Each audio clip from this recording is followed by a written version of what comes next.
What's up? Got a TUYAKNIFE in this box. I've picked up quite a few of these lately. And I got this one on the secondary market. And it is a TUYAKNIFE CEBU. C-E-B-U. Alright. It's in G10. Titanium hardware, titanium pocket clip, titanium backspacer, collar. It's got a nice worn clip blade, D2 steel.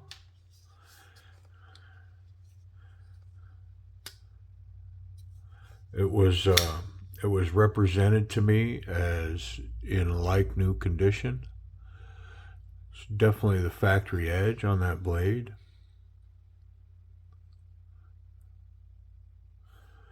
And I'm looking, I don't see any wear on the knife at all. Not on the clip. Like, you know, if you carry a knife, the clip will show wear probably quicker than anything around these edges. Anything that would ride up on the inside of a pants pocket, or yeah, I don't see any indication that this knife was ever carried. TUYAKNIFE. TUYAKNIFE. TUYAKNIFE. And this one's the CEBU. It's got a nice spidey flick. Good thumb flick. I mean, this is I don't know if it's coming through, but this is a large knife. I didn't realize that it was large. Huh. Let's get in it. We're going to check it in. I'm going to say, okay, interesting. Well, I have flat blade screwdriver blades. So I'm not worried about it. I'm going to get right in there. Can't keep me back.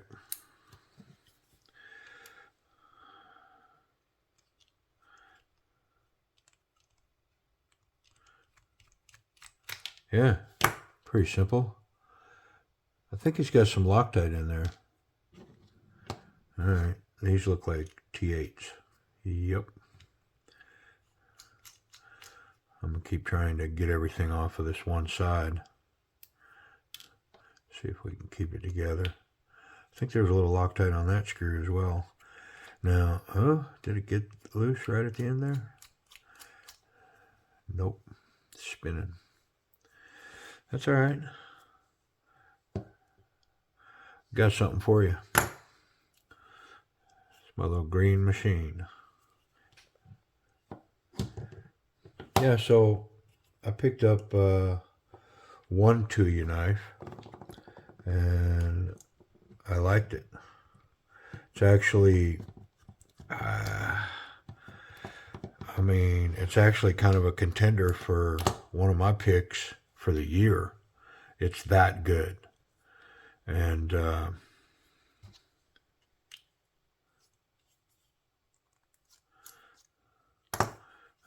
we should come apart now. I think I'm going to try to put that pivot in from the other side when we put it back together. I feel like we're kind of backwards. Ooh, it's a bit dirty in there. I mean, surely I can make this better. Yeah, this pivot's going to come up from the bottom next time. Wow, is this thing dirty? It's dirty, man. We're going to give it a full clean. I'm going to get everything off these scales and put some solvent on my towel, and yeah, we'll do this one right, because it's filthy.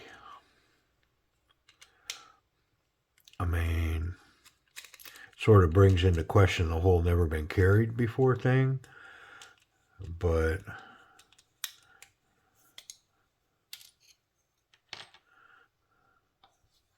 why is that screw so bound up in there?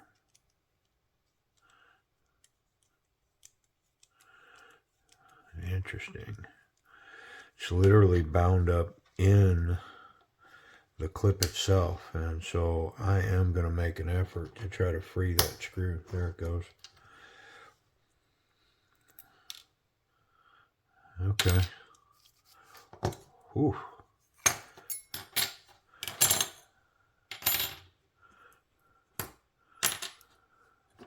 I think I got one more screw. It's got a few pieces and parts to it. And of course that screw doesn't want to give. But who's your daddy? I got you.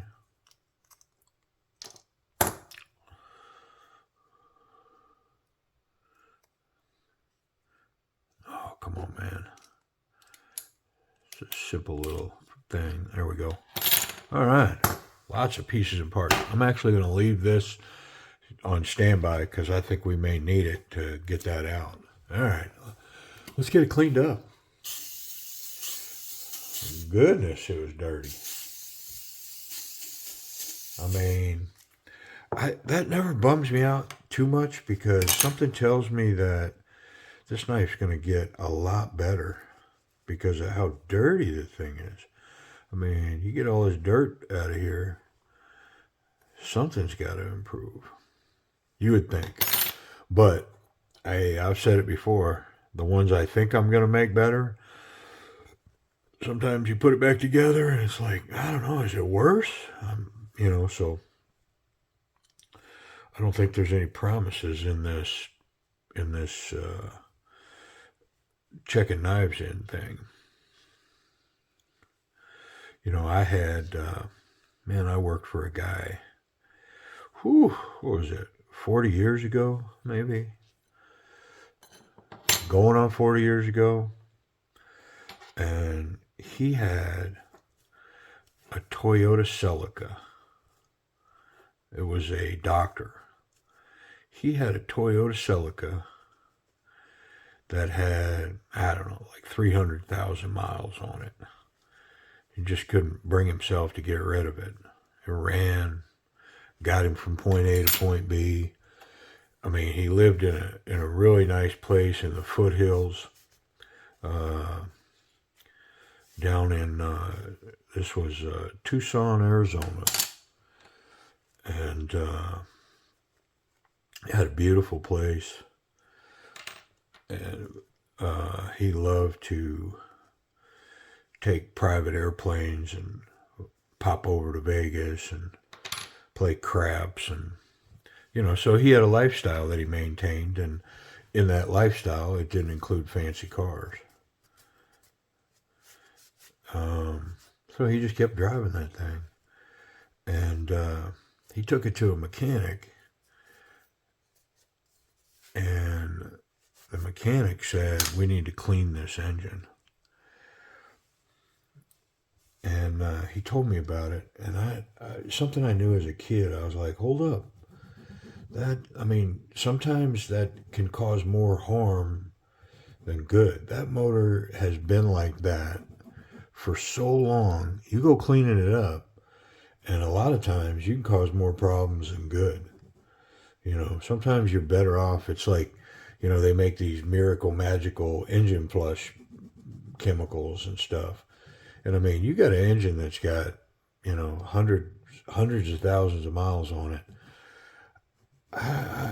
Man, it's questionable. Should you flush out the engine or just let it keep running, man? Leave it be. Just change the oil, put some fresh stuff in it, and let the structure of it be.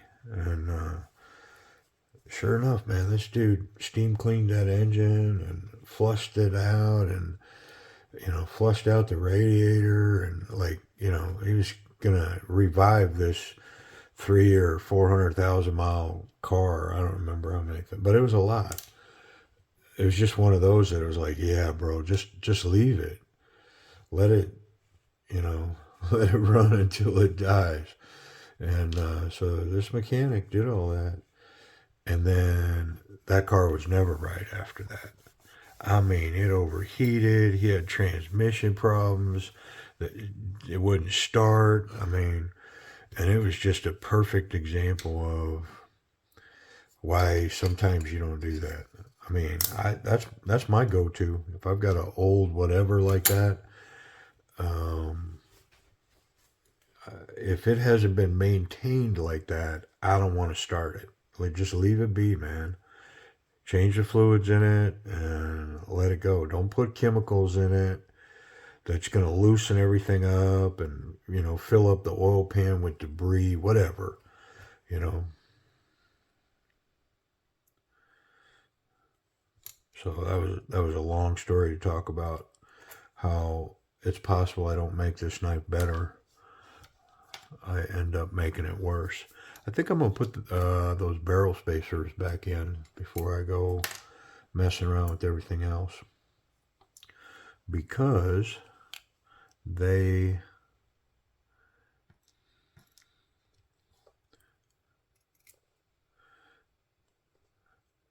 kind of will be the glue that binds everything. So I think I do want to just set those in place, snug them up a little bit. Well, heck, that one even let me tighten it. Let's do this one. There it is. Yeah. So my random past history stories about old cars. But hopefully this knife doesn't continue that tradition. Hopefully this knife responds well to being cleaned and cared for. There we go. Yeah, I haven't thought about that guy or that time in my life for a very long time. Kind of randomly just comes to the surface, doesn't it? That's how it goes, man.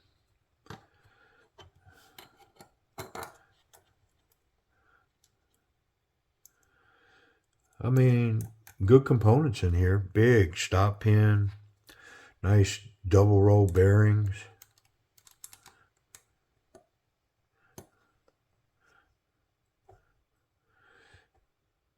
And I'm noticing another thing here.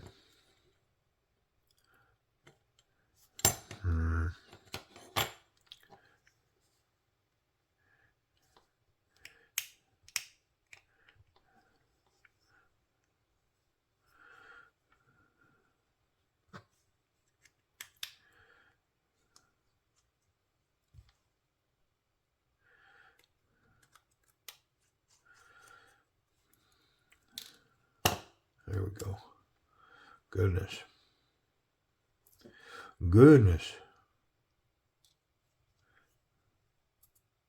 Nice backspacer. Milled. I mean, it's kind of a budget knife, but I'm finding some cool components going here. And structure, fit and finish. Which doesn't surprise me, because I know the Tuya knife that's got me going on them is a higher end piece, and I've got a couple of them now. I've got a couple sitting over there that I need to get to get checked in. A little higher end pieces that are pretty darn nice, man, and affordable. Okay.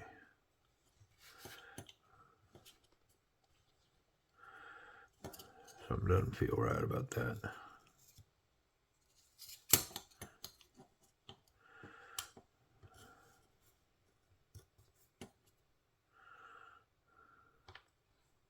Yeah, that's what doesn't feel right. How about you put the scale on, goof? Come on, man. Come on, man. It's not even kind of funny. Like a clown funny. There we go. Yeah, so I don't know if you paid attention, but I did switch everything to this one side.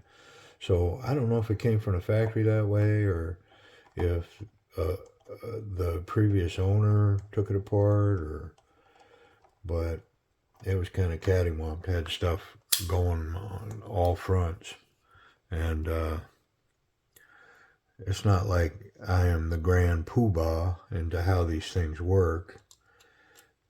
You know, I mean, truthfully, what do I know? But I could tell you that my experience tells me that bringing it all in from that one side like that is the way to go. Makes it a whole lot easier to disassemble in the future, and it definitely makes it easier to assemble in the present. Okay. Oh, this thing's going to be stupid good, man. Yeah, buddy. All right. And if I remember that one screw, the milling on this back one was pretty tight. So I'm definitely going to want to run it backwards and get it to click in. I mean, went pretty good. Maybe it was this screw that was bad. Yeah, that one's a little tighter in the milling department. But it's in there fine. No worries. Okay. I'm going to check one more time for blade slop play. I mean, come on. There's a reason I like these TUYAKNIFEs, man. Golly. Pretty nice stuff. I didn't need you again after all, Bubba. There we go. All right, let's run this thing a little bit. So nice. Blades really center.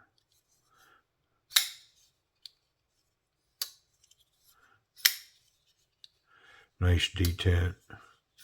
All of the deployments work really well.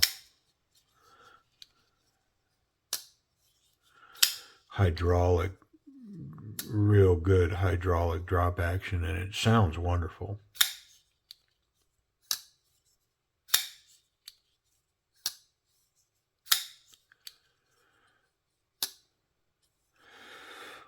Yeah, I mean, that action, B plus, A minus, I mean, it's pretty solid. I'm trying to think of what would keep me from calling this a solid A.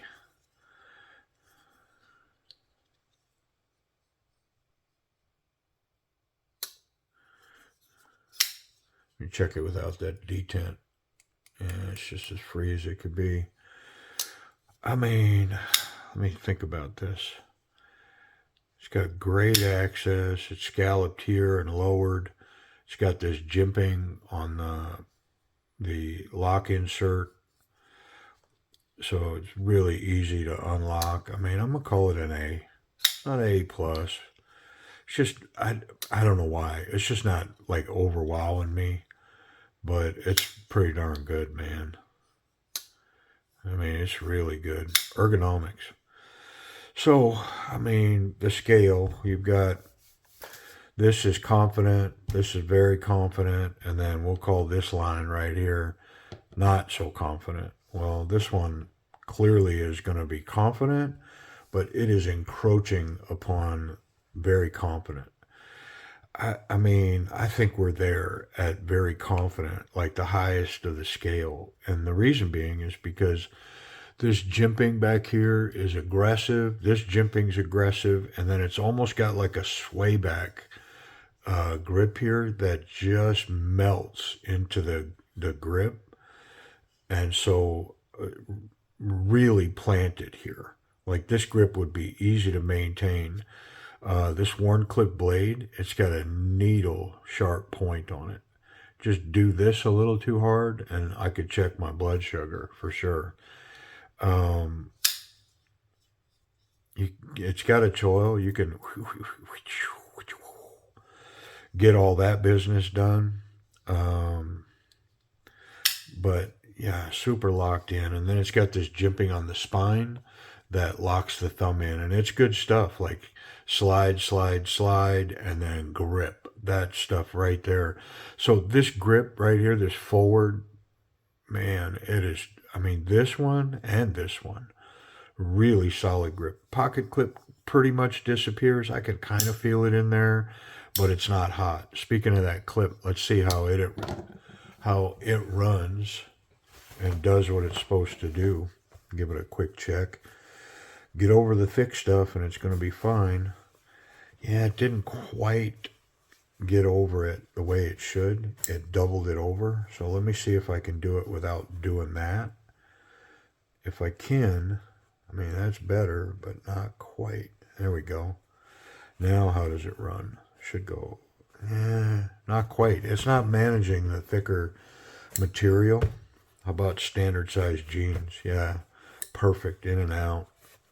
One-handed operation. My spot in the back pocket, wonderful. It's got good tension, locks in. I like it. It's a little narrow for thick material, but it runs really well. I mean, I'm not going to ding it for the thick material. That's kind of oddball stuff, and you know, I mean, it's functional. Let's check it for safety. Can I touch that? Ooh, that is really wide in the back, and I see the blade, but it's way down there. Yeah, so there's no contact in the back. There's no contacting that Wharncliffe tip down here in the front. So, I mean, the clip is okay. The tip's good and the back contact's good. This could go in the pocket with no concerns about making contact with the blade. Yeah, I wonder if it's sharp.